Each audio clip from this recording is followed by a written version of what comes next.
सारे जहां से अच्छा है हिंदुस्तान हमारा। इंडोनेशिया के प्रेसिडेंट ने ये कह दिया है कि आई हैव इंडियन डीएनए, मेरा तो जो डीएनए है वो इंडियन है। पहले तो तमाम ही लोग जो हैं वो हिंदू थे और बाद में जी उनको तलवार के जोर पे और लालच देकर जो है वो मुसलमान बनाया गया। ये इतनी बड़ी बात उन्होंने कह दी कि 57 इस्लामिक कंट्रीज में इस वक्त क्या कहा जा रहा है, क्या सोचा जा रहा है। ये जो 57 इस्लामी ममालिक हैं और मुस्लिम उम्मा। I had my genetic sequencing test and my DNA test, and they tell me that I have Indian DNA. So तो आज पाकिस्तान से हमने ये आवाज़ सुनी है कि दुनिया ने हमें अकेला छोड़ दिया है। मतलब जो दुनिया में इस्लामी कंट्रीज है ना, उन्होंने भी हमें आइसोलेट कर दिया है। पाकिस्तान एक साइड पर है, दूसरी कंट्रियां एक साइड पर हैं। हमारे जो मुस्लिम ब्रदर लीडर हैं वो भी हमें छोड़ते जा रहे हैं। पाकिस्तानी कहते हैं कि इंडिया हमारी नेबर कंट्री है। अगर इंडोनेशियन प्रेसिडेंट यहाँ आ सकता है तो पाकिस्तान में भी आ सकता है। वो पाकिस्तान में नहीं आया क्योंकि पाकिस्तान से वो नफरत करता है। नेशनलिज्म सीख लें, उनकी तरक्की से कुछ सीख लें। आप कोई चीज इन्वेंट करने की सलाहियत नहीं रखते तो कॉपी करने में कोई हर्ज नहीं होता। तो इंडोनेशिया को the largest population Muslim country कहा जाता है। सबसे बड़ा मुस्लिम कंट्री जो है वो ये कहा जा रहा है कि अब वहां के प्रेसिडेंट भी इंडियन डीएनए रखते हैं। तो खैर वैसे तो खैर हमारे यहाँ तमाम ही लोगों का डीएनए इंडियन है, लेकिन हम मानते नहीं हैं। हम कभी कहते हैं हम तुर्क हैं, कभी हम कहते हैं हम अरब हैं, कभी हम कुछ कह देते हैं। इंडोनेशिया के प्रेसिडेंट ने एक ऐसी स्टेटमेंट जारी की है जिसपे तहलका मचा कि जब इंडोनेशिया के प्रेसिडेंट ने इंडिया के रिपब्लिक डे पर आना है, ये खबर चली तो साथ ही पता ही चला कि पाकिस्तान ने भी उनको इनवाइट किया कि जी ठीक है, आप जब हमसाए में आ रहे हैं तो हमारी तरफ भी होते जाइएगा। लेकिन उसके बाद खबर उस वक्त बनी जब ये पता चला कि इंडोनेशिया के प्रेसिडेंट पाकिस्तान नहीं जाएंगे, और ये पता चला कि उनको ही कहा गया है कि आप पाकिस्तान ना जाएं। अब फैसला तो उन्होंने ही करना था, और आप जानते हैं कि इंडिया एक बड़ा कंट्री है, इंडिया एक बड़ी ताकत है, और अगर कोई कंट्री वहां पर जा रहा है और वो ये समझता है कि अगर मैं उसके हमसाए में जाऊंगा, पाकिस्तान चला जाऊंगा तो उसको पसंद नहीं किया जाएगा, तो फिर आप ये समझ लें कि वो पाकिस्तान नहीं जाएगा। ऐसा बहुत दफा पहले भी हुआ। हमने इसके ऊपर जब पहले प्रोग्राम किया था तो ये वाली बात हुई थी। इंडोनेशिया के प्रेसिडेंट ने 26 और 27 जनवरी को पाकिस्तान का विजिट करना था, लेकिन जब इंडिया को पता चला कि इंडोनेशिया के प्रेसिडेंट पाकिस्तान की विजिट पर जा रहे हैं तो इंडिया ने उन्हें मना कर दिया कि भाई अगर आप पाकिस्तान गए तो हम आपको इंडिया इन्वाइट नहीं करेंगे, या तो आप पाकिस्तान जाए या तो आप इंडिया आए। और इंडोनेशिया ने इंडिया का साथ दिया और पाकिस्तान में आने से मना कर दिया है। क्या कहना चाहेंगे सर? इंडोनेशिया तो एक इस्लामिक कंट्री है, उन्हें तो as a Muslim country Pakistan को सपोर्ट करना चाहिए था, पाकिस्तान का साथ देना चाहिए था, लेकिन उन्होंने इंडिया की हमायत की और पाकिस्तान में आने का प्लान पोस्टपोन कर दिया। भारत के पहले गणतंत्र दिवस पर इंडोनेशिया हमारा मुख्य अतिथि देश था, और यह हमारे लिए अत्यंत गर्व का विषय है कि जब हम गणतंत्र के 75 वर्ष मना रहे हैं, इंडोनेशिया एक बार फिर इस ऐतिहासिक अवसर का हिस्सा बना। उसके बाद जब उनके लिए खाने का एहतमाम किया गया, और ये भी एक ग्रैंड रिसेप्शन थी उनके लिए, यह ग्रैंड डिनर था जिसमें इंडिया के प्राइम मिनिस्टर नरेंद्र मोदी भी मौजूद थे, डॉक्टर जयशंकर भी मौजूद थे, मर्मो साहिबा भी मौजूद थी, और बहुत से दूसरे जो डिग्निटरीज थे वो भी मौजूद थे। वहाँ पर इंडोनेशिया के प्रेसिडेंट ने ये कह दिया है कि आई हैव इंडियन डीएनए, मेरा तो जो डीएनए है वो इंडियन है। ये इतनी बड़ी बात उन्होंने कह दी कि 57 इस्लामिक कंट्रीज में इस वक्त क्या कहा जा रहा है, क्या सोचा जा रहा है। ये जो 57 इस्लामी ममालिक हैं और मुस्लिम उम्मा इसके ऊपर क्या कह रही है। तो कुछ ने कहा कि ये तो राख की साजिश है। देखिए, अब ये जिसकी भी साजिश हो, लेकिन ये साजिश हो गई है, क्योंकि प्राबोवो सुबियांतो ने धड़ल्ले से सरेआम ये कहा है कि उन्होंने अपने जेनेटिक सीक्वेंस करवाया, यानी डीएनए करवाया, और उस डीएनए में उनको ये पता चला कि वो तो इंडियन ओरिजिन से हैं, उनका डीएनए इंडिया का निकला। I have Indian DNA.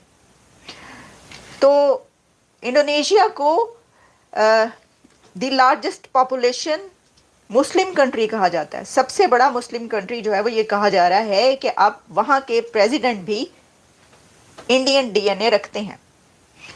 अब किसी जगह पर पिट्टन भी पड़ गया है। सर कहा यह जा रहा है कि ये मातम शातम भी शुरू हो गया।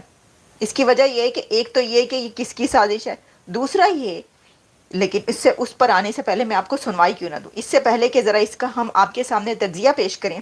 उन्होंने जो बात कही सर वो पहले आप सुन लें अपनी खुद अपने गुनाहगार कानों से, आप इसको सुने, मुलाहिजा करें कि उन्होंने ये क्या कहा है, और ख़ास तौर पर जितने भी 57 इस्लामिक कंट्रीज है वो सब मिलकर ये सुने, और उसमें हसन निसार साहब और जैद हामिद साहब वो तो ज़रूर कान लगा के ये सुने, अगर उन्होंने अभी तक नहीं सुना, वैसे वो सुन चुके होंगे ये। तो ये देखिएगा वो क्या फरमा रहे हैं। I had my genetic sequencing test and my DNA test, and they tell me that I have Indian DNA. So,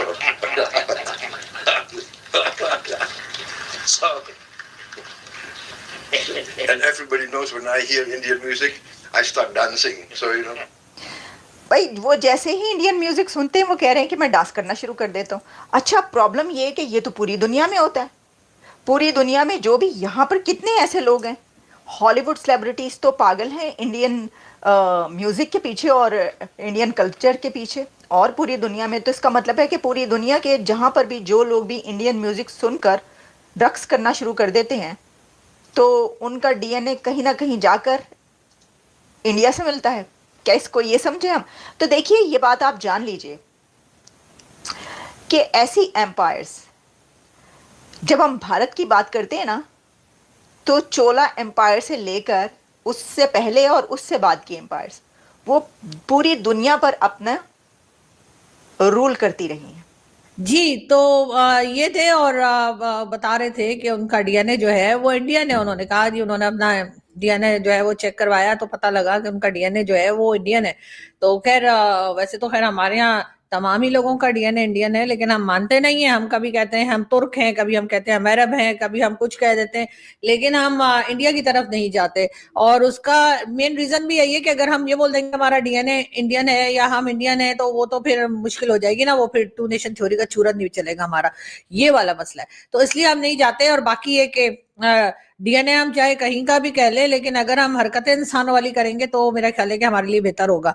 लेकिन बहरहाल जैसे अक्सर लोगों को पता ही है कि जब पाकिस्तान हिंदुस्तान के बीच में बंटवारा हुआ था या जब पार्टीशन हुई थी तो उसके बाद डेफिनेटली जो लोग यहीं रह गए या जो लोग यहाँ से वहां चले गए या वहां से यहाँ चले आए तो उनके डीएनए तो खैर वही रहेंगे ना। अब अगर मेरे ग्रैंडफादर जो हैं वो प्रयागराज से यानी कड़ा वहां से आ जाएंगे, मेरी जो नाना जी हैं वो दिल्ली से आ जाएंगे, तो कोई डीएनए उनका कोई अरब थोड़ी हो जाएगा, वही रहेगा ना। बहुत से लोगों का ये भी कहना है कि जी ये तो पहले ये नहीं, हमारे इंडियन दोस्तों का कहना है कि पहले तो तमाम ही लोग जो हैं वो हिंदू थे और बाद में जी उनको तलवार के जोर पे और लालच देकर जो है वो मुसलमान बनाया गया। और ये चीज सलमान रशीद साहब ने भी कही, ना सिर्फ मेरे शो में बल्कि वैभव सिंह जी के शो में भी सलमान रशीद साहब जब उनका शो मैंने देखा आए थे तो उन्होंने यही बताया था कि किस तरीके से डरा धमका के या लालच देके लोगों को उस वक्त मुस्लिम किया गया था उस जमाने में। खैर वो तो खैर पुरानी बात हो गई, अब तो जो हो गया सो हो गया। हमें बहुत से लोग पूछते हैं कि जी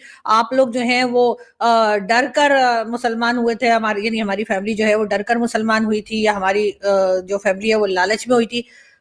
मुझे लगता है डरते तो हम किसी के बाप से भी नहीं है, तो इसलिए मुझे ऐसा लगता है कि सेकंड ऑप्शन ही हुई होगी। हमने कहा होगा ठीक है कोई पैसा वैसा लेके हो जाए। इंडिया का जो फेवरेट सब्जेक्ट है काउंटर टेररिज्म, जिसमें वो पाकिस्तान को रगड़ते हैं, उन्होंने फिर रगड़ दिया उन्होंने। अच्छा, इंडिया की खूबसूरती ये है कि वो करते क्या हैं, कुवैत गए तो कह दिया क्रॉस बॉर्डर टेररिज्म, सीधा पाकिस्तान पे इल्जाम लगा दिया।